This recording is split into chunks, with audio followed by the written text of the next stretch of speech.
I'm reading a little faster than I can record reviews, just time-wise, which is both good and bad because I'd like to get all these up.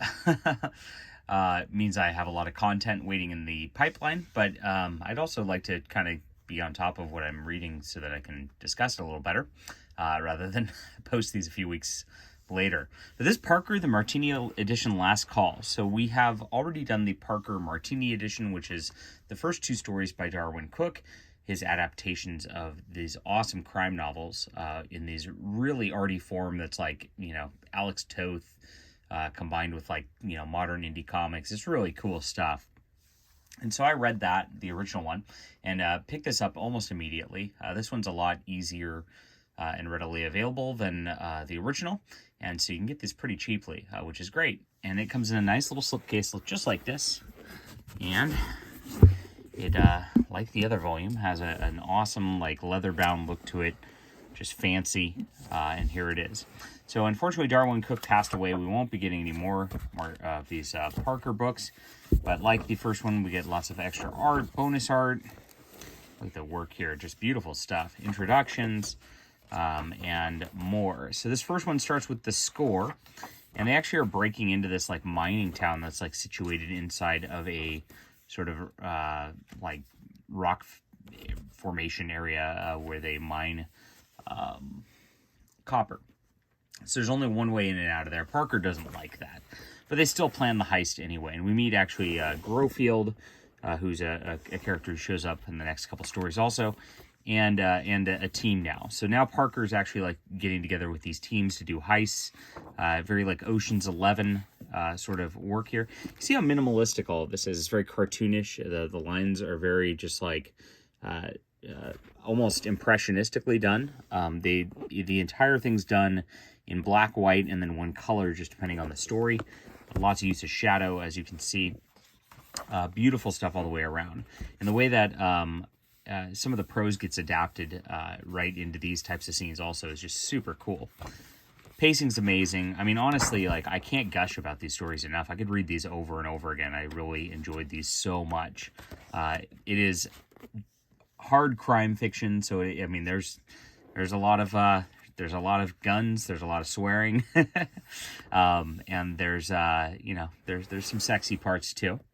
But it is definitely not a kid's book, but it is really really good stuff. Look at just this landscape that's drawn here. The perspective is so cool, and these are just dots. The road, it's my gosh, just the vision that he has, and artistically is just, I can't speak as highly about it.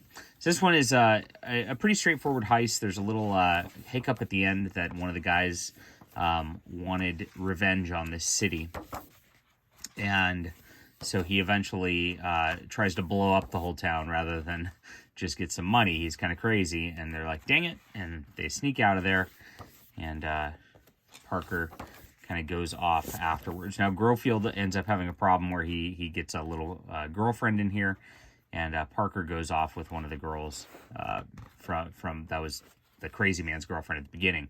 Very, very nicely tied in on that level and all that.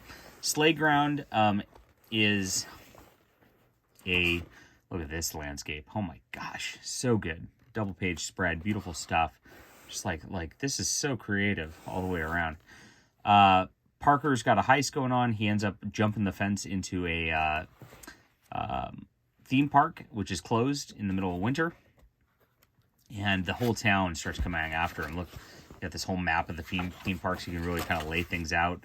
He actually plots what he's going to do in here, and he takes down a lot of people before finally escaping. It's a very simple story, the simplest of the four. That's the end of it, and the shortest of the four main graphic novels also.